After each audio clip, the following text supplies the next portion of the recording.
Hey guys, welcome back to my channel. Don't forget to hit the subscribe button, give this video a like, and hit that post notification button. Man, you guys, we are definitely living in the last days. It is insane. And yeah, so I live in the outskirts of Portland, thank goodness, but we technically just say we're from Portland, but downtown Portland, it is getting ridiculous and it is scary. And Jesus said in the last days there would be lawlessness, and our hearts would grow cold. Not necessarily the believers, but just man's heart in general. And we are seeing that happen all over this country.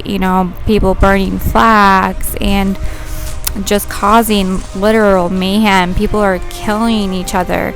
I literally saw a photo yesterday of a man kneeling on his little baby to mock the same scenario as George Floyd, and the mom was in on it, and a professor wearing a cross necklace actually encouraged it and said that he encouraged this guy to finish the job on this little 18-month 2-year-old or something, and the baby was just sitting there crying. It just broke my heart. Our world is just getting disgusting, and I can't even imagine how God's heart is breaking right now. So I hope everyone is staying safe and staying inside, but just want to bring more awareness of what exactly is happening, because a lot of news channels right now are not showing exactly what's happening to our world, because they are pushing this COVID agenda like crazy to push the fear and keep everyone scared and keep everyone distracted from what's really going on. So I hope you guys, I know it's not I don't want you to enjoy it necessarily, because it's really sad video. It's like a war zone right now in Portland, and I know a lot of other cities are the same. So I hope this helps give you some insight of what's going on, and I just hope that you guys are encouraged that our Lord is coming soon, and just keep looking up, because each day it just shows another sign of his return and his promise to us. So be encouraged in that, and I will see you guys in my next video. But keep watching through the end. It gets even crazier. So yeah, 50 plus nights. It's been nothing but mayhem past 11 o'clock to about 3 o'clock in the morning. What's going on has nothing to do with Black Lives. What's going on is basically destruction of our city.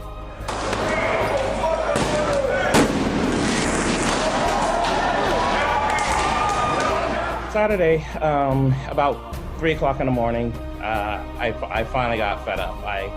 At that point, I counted 82s and just thought, somebody has to do something. I got up and decided that, hey, you know what? I'm gonna go hang some flags, and hopefully they will be a reminder of what this country is all about, and that's unity. You stand for justice, come here and stand with me.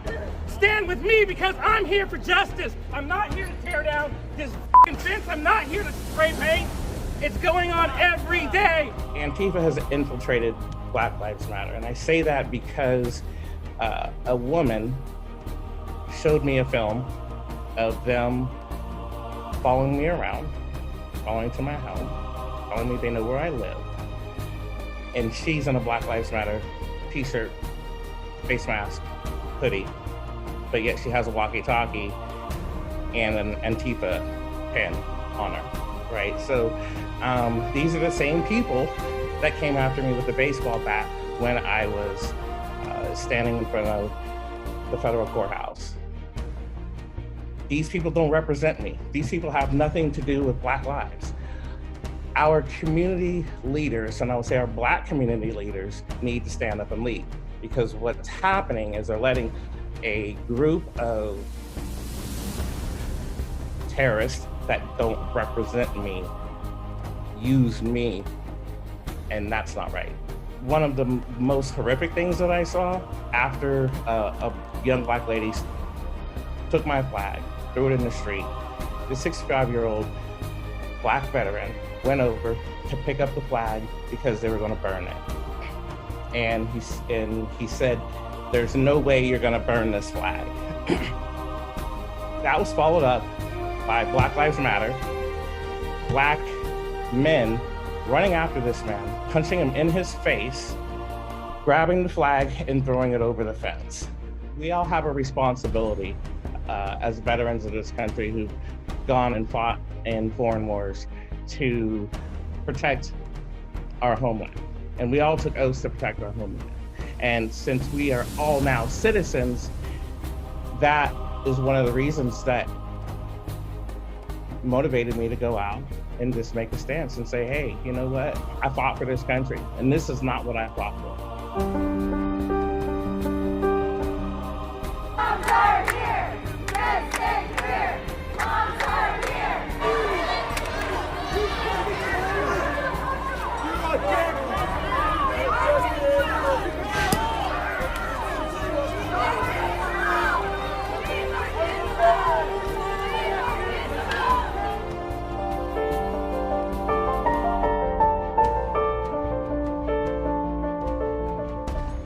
You just violated their rights. Oh, kidnapping people. You just violated their rights.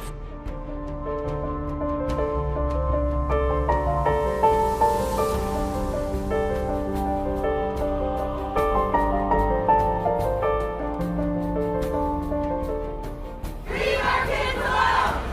Leave our kids alone!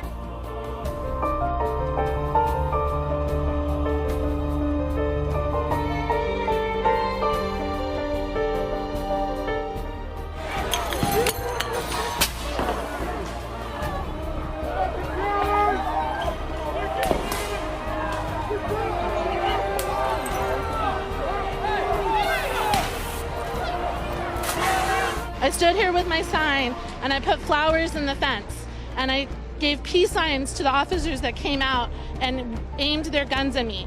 And I said that I'm here with my First Amendment right to peacefully protest, and they still shot me with more pepper spray than I've ever seen. Somebody made a call at midnight last night. The feds made a call at midnight last night to pepper spray the moms, and that's what they did.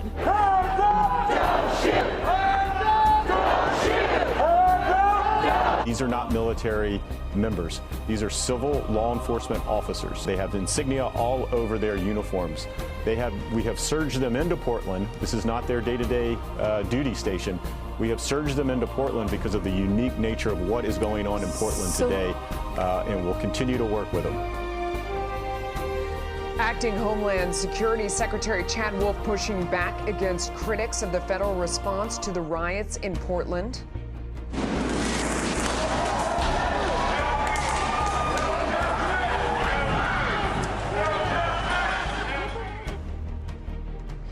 There you see federal police in action last night as demonstrators throw rocks and bottles and set fires outside the federal courthouse in Portland. Fred Girod is the Oregon State Senate Minority Leader. Sir, thank you so much for joining us. What's the truth in your opinion? You have your local leaders, your mayor and your governor, are saying to those federal troops, get out. They're saying they're making the situation worse. You're there on the ground. What's the truth? Well, first of all, as you know, I support the federal use of troops, and the reason for it is very simple. What started out as a long overdue peaceful demonstration has morphed into a full-fledged riot. Anarchists have hijacked the movement and have caused widespread property damage and looting. Federal and state buildings are targets, our law enforcement officers are treated terribly, and the security of our citizens are at risk.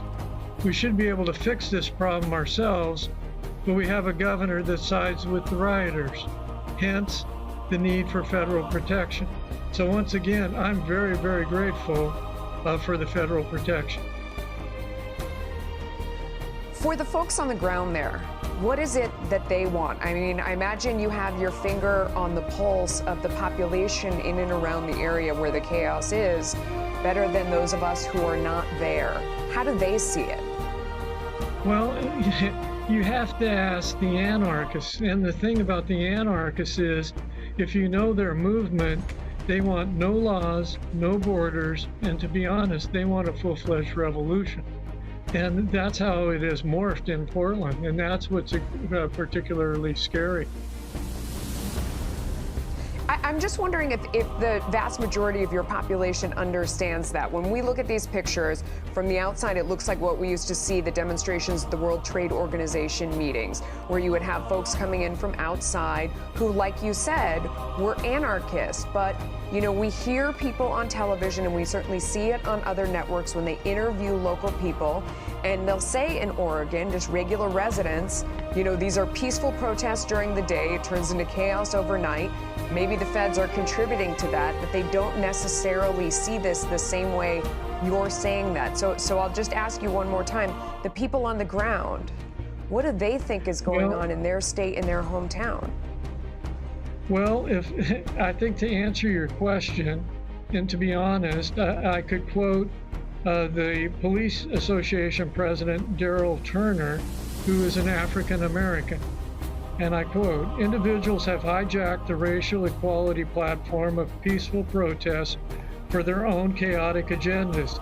They simply wanted to destroy the city and hurt people," unquote. So you're right, there are the peaceful protests, but by far what has morphed into that is the anarchist movement. And that is what's particularly scary in Portland. What is it going to take to get this back under control? I mean, every day we wake up and we see essentially the same violent videos from overnight. I can't imagine how scary it is to be there. I can't imagine that businesses want to stay. What is it going to take, in your opinion, to get this back under control? Well, I think what's really sad is that we have a governor that hasn't lifted one finger to try to contain any of this. And this is now on its today's his 56th day. And so you're right, in order to get this back, it's going to take federal troops. It truly is. Or a governor that's willing to put out the Oregon Guard and to push back and say, no more. We're going to have to resist. That's all there is to it.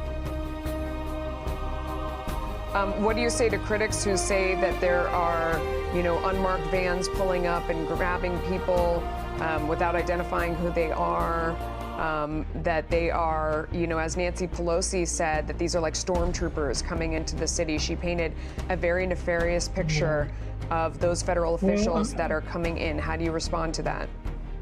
I respond to that by saying, let's look at the police officers that are getting pelted by water bottles, hammers, and put their life on the line every darn night to handle this riot. The people that are complaining really aren't supposed to be down there. And so if you're dressed in black, which seems to be the garb for the anarchists, and you get picked up, I don't have a lot of empathy for you. I just really, truly don't. Once you're in a riot or in a mob situation, you lose your First Amendment rights. All right, Oregon State Senate Minority Leader Fred Girod, thank you for your time this morning. We appreciate it. It stings. It's hard to breathe. And I can tell you with 100% honesty, I saw nothing that provoked this response. It's nasty stuff. I'm not afraid, but I am pissed off. What are you pissed about? This is a egregious overreaction on the part of the federal office. There was nothing that I saw anybody do that warranted this reaction. And all it's doing, as you can see, it hasn't stopped the crowd. So they fired munitions, they fired tear gas. All it's done is piss everybody off even more. It's made people angry. They've come in and they've kicked a hornet's nest. This is not a de-escalation strategy. This is flat out urban warfare. And it's being brought on the people of this country by the President of the United States. And it's got to stop now. This is a threat to our democracy.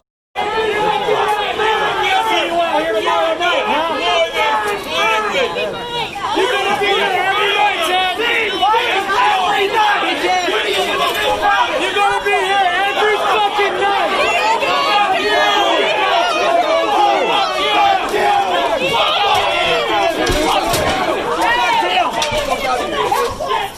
Fuck you, Ted! Fucking pussy!